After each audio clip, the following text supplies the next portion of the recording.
Jamal Niaz here with Liam Smith at the Jonas versus Mayer press conference.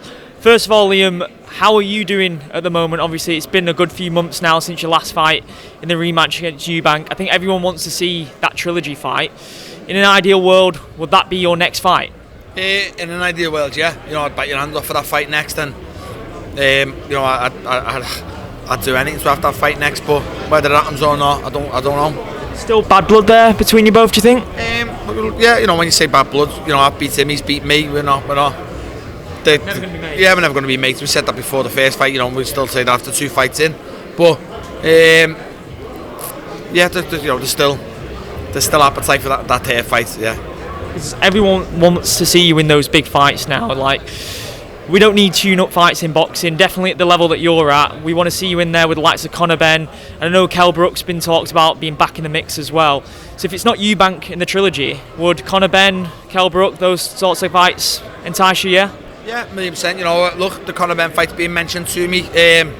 So that's probably on the basis of Eubank and Benn's not going to happen. I think if Conor wins in February, they're probably looking for another big fight for him. And I think, by all accounts, they are looking at me for that.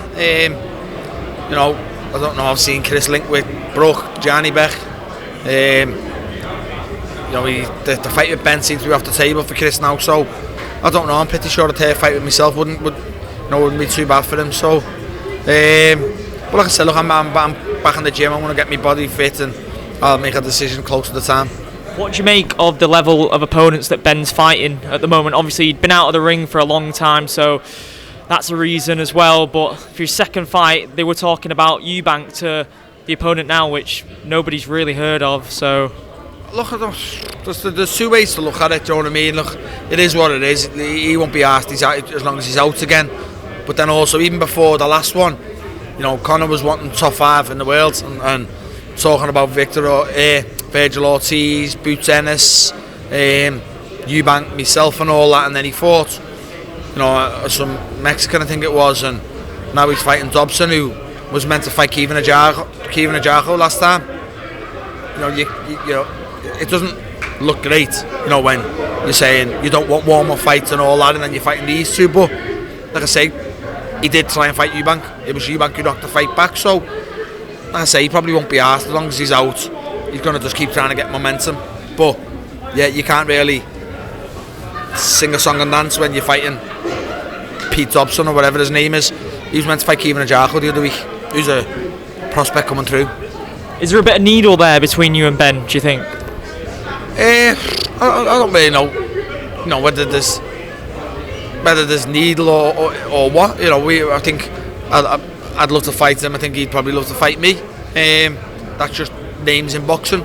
Obviously, the needle stemmed from what my thought process was when he had the adverse finding in his chest. So, and I've got that same opinion with everybody. I've got the same opinion with Beterbiev.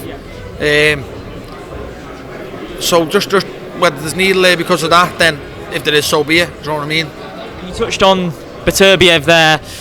Obviously, you tweeted the email from VADA last night.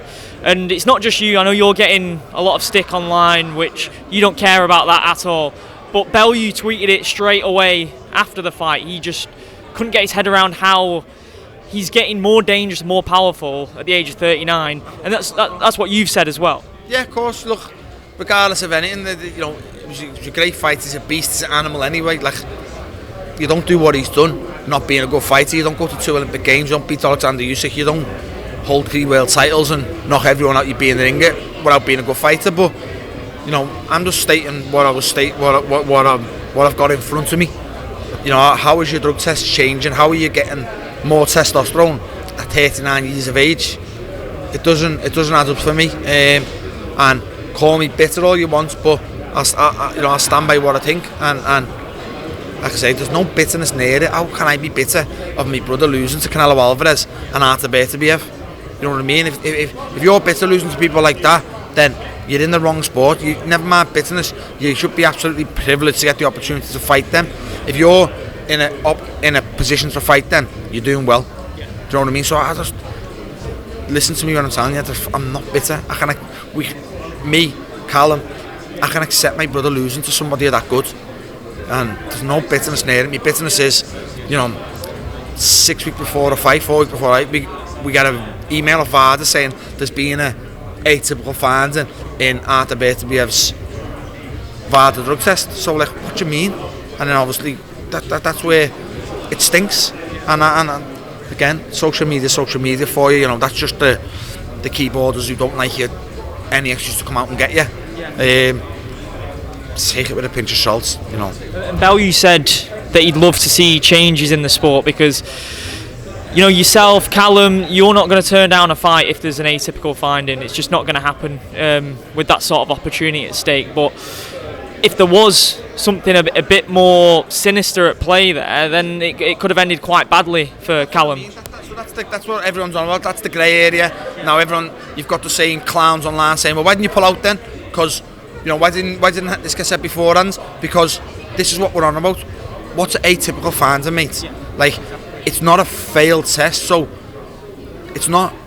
You know, it can't be. The fight can't be called off. So what? Callum pulls out and doesn't get the opportunity to fight the titles. Callum was the fighter. Callum, he could have failed the test, and Callum probably still would have went ahead with it because he was still confident. You know what? I'll beat him and I'll knock him out. It didn't go that way.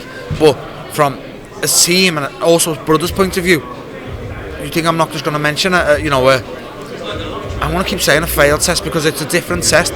Something has showed up on a drug test that hasn't showed up beforehand, and like, you know, a testosterone level has gone up at 39 years of age. It doesn't happen. That doesn't happen in life. Never mind sport. So again, I'm call me what you want. I stand by what I think. I'd personally love to see Callum fight Anthony Yarde.